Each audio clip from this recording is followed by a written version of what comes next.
Amina. Bana tebo papa omusala ya kulembera ne kudako bafala ojikirira ku musala.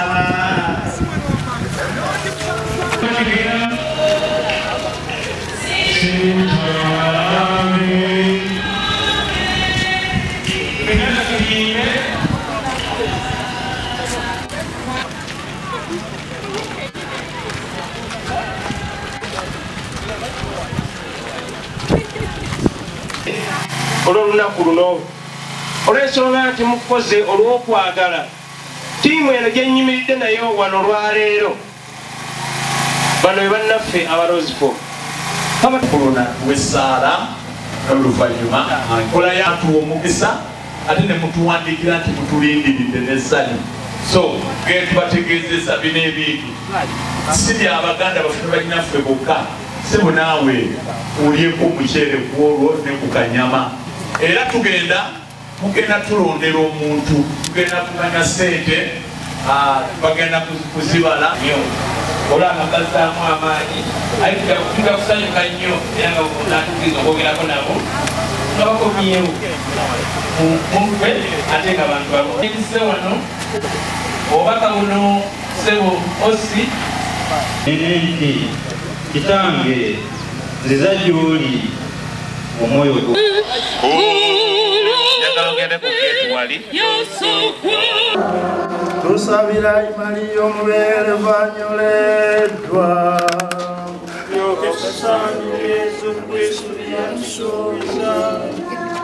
saasirayi mukama saasira ekibi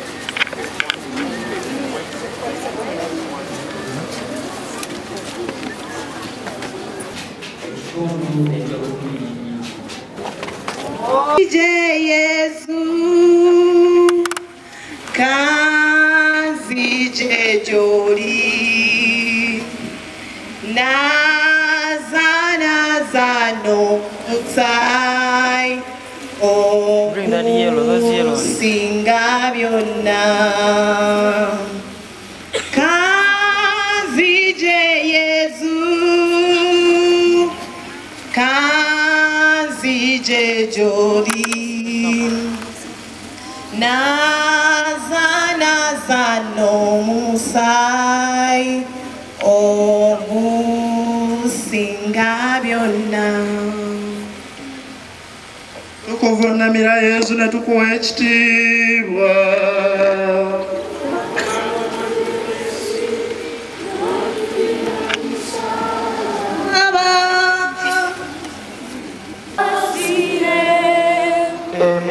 abakkiriza abafa Katonda agikwatira essa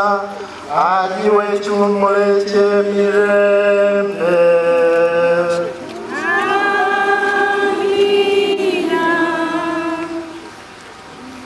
Ebiwondo ebya Yesu Calvary kubanga wanunula ensi n'otufiirira ku musalaba.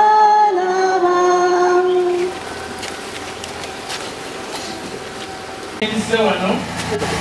obubaka buno sebo osi kulaba nti mu maka eyo abaana tubakulize mu ddiini ne mu masomero eddiini tuginyweze kubanga buli omuntu bwakula nga talina ddiini kyova olaba tulaba abantu nga beeyisa munneeyisa etategeerekeka naye omuntu buli wabeeramu okutya Katonda eyandibadde ayagala okusalako munno obulago tabusalako eyandibadde ali enguzi tagirya kale nno abaana bano tulina obbakubiriza okusoma ku Sande okwetaba mu nnaku enkulu zonna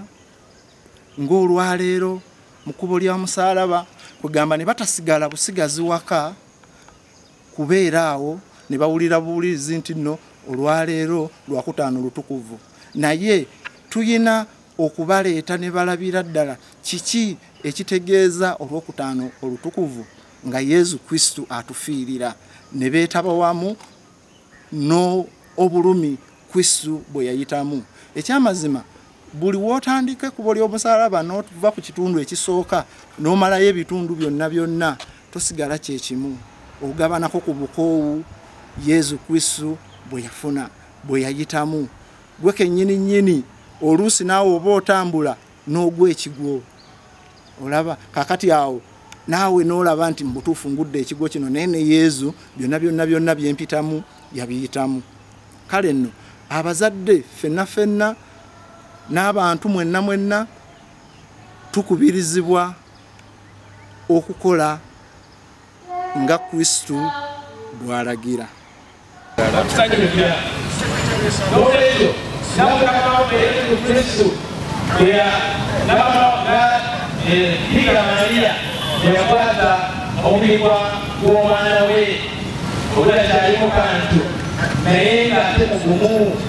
Abugumu yamuwayo afiiriye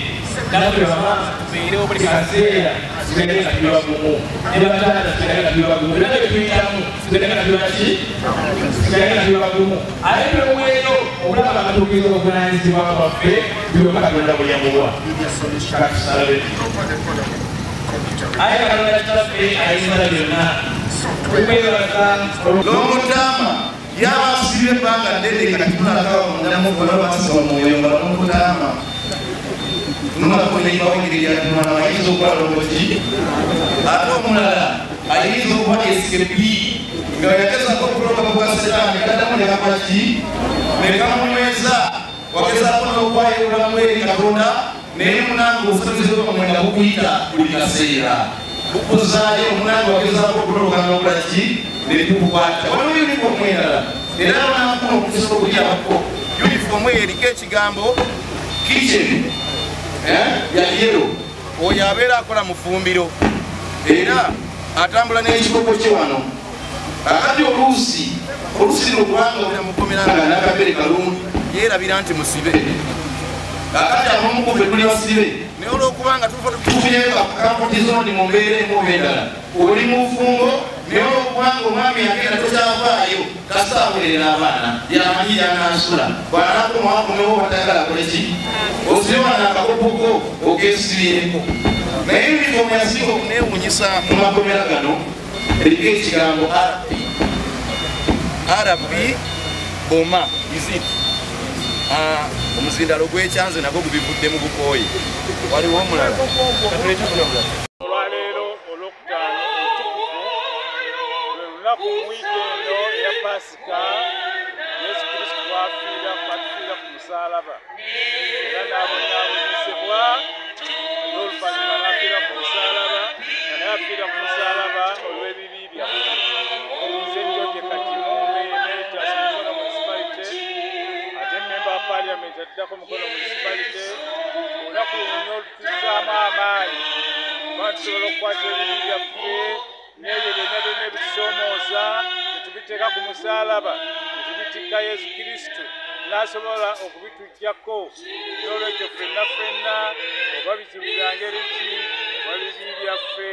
oba bizibu byanfuna oba bizibu bya njawulo ebiri mu maka gaffe byamabanja n'ebirala byonna kino kyekiseera okubiteeka ku musaalaba gwa Yesu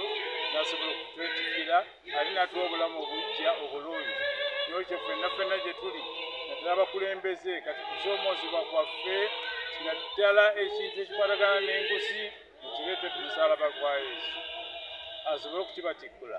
tusobole okukola obukulembeze obulungi obwo obukulembeze obugenda okuyamba okuzza amaanyi mu bantu baffe okukyusa embeera zaabwe ate n'okulaba nti obulamu bwabwe bukyukako mu ngeri zonna ebyobulamu ebyenjigiriza n'ebintu ebirala byonna balinamu okusoomoozebwa kwabwe ffenna ng'abakulembeze kaakati tuvunaanyizibwa okweky'okulabirako ekirungi era yensonga lwaki tuli wano ku disitulikiti olwaleero wali abakulembeze aba local government okubaga nti nammwe mulina obuvunaanyizibwa musobola okukola eri abantu era Mukama Katonda Yesu Kristo mwetegefu okubayamba ate n'okubasonyiwa ebibadde bitatambula bulungi n'ekyo twagala okusaba ffenna Mukama Katonda atuwe obulamu obujja obulungi atuwe emirembe mu mitima gyaffe atugirewo ebyo ebizibu byonna bye tusanga mu bulamu bwaffe tusobole okufuna eddembe ate tusongere okugubiza erinnya lye okuliweesa ekitiibwa. Kampala District Government njagala okuyozaayoza abakristaayo n'abakristaayo eggwanga lyonna olw'okutuuka ku nnaku y'okutambuza omusalaba naddala nga kijjukira okwewaluka Kristo kwe yakolera obulamu bwaffe ng'abakulembeze ekirala n'abakristaayo tutambula Church of Uganda nga yegasibwamu ne Catholic Church netugenda bifo eby'enjawulo okutuukiza abantu obulamu buno ate n'okwongera okwewaayo Kristo ne mu kuweereza buneeno twongera kusaba abakristaayo twongera okusaba ekkanisa twongera okusaba abantu ba Katonda n'okuseera kino ennaku enkulu twongere okukuma tukyuke emitima gyaffe tuleme kukola bulungi olw'ennaku zino enkulu tukole bulungi newankadde nga tuziiseemu ate ngero ennaku zo zaali kujjuko abantu bagendagenda mu bifulo eby'enjawulo twongera okuyiriza abazadde okugema abaana nga bali wamu nabo ate era n'abazadde toba waka nga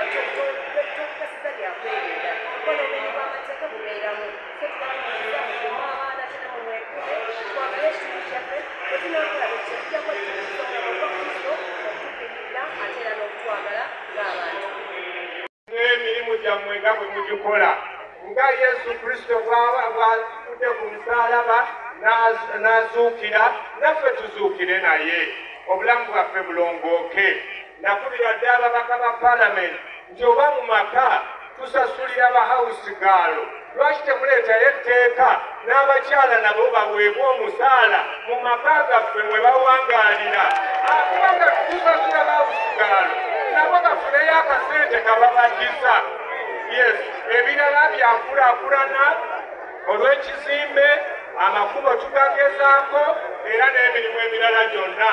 tusaaliddwa muli mu kisiibo naye twabategekedde amazzi ag'okunywa soda ow'okunywa ne keeke abazadde nti abaana baffe tubakuumire mu ddiini kuba bw'otunuulira abaana bwe tututte okkubo ly'omusalaba okuva ku muto wa P1 paka ku w'ekyomusanvu okusooka tubadde tutidde nannyo tugamba ba P1 banaasobola n'olwokuba nno nti nabo balimu eddiini bantu nga ffe bakigumidde bulungi nnyo ne tutambula paka lwe tumazeeyo ekkubo ly'omusalaba lyonna so nkubiriza abazadde nti tukuumire abaana mu ddiini kubanga kye kyokka kye tulaba ekisobola okubanunula munda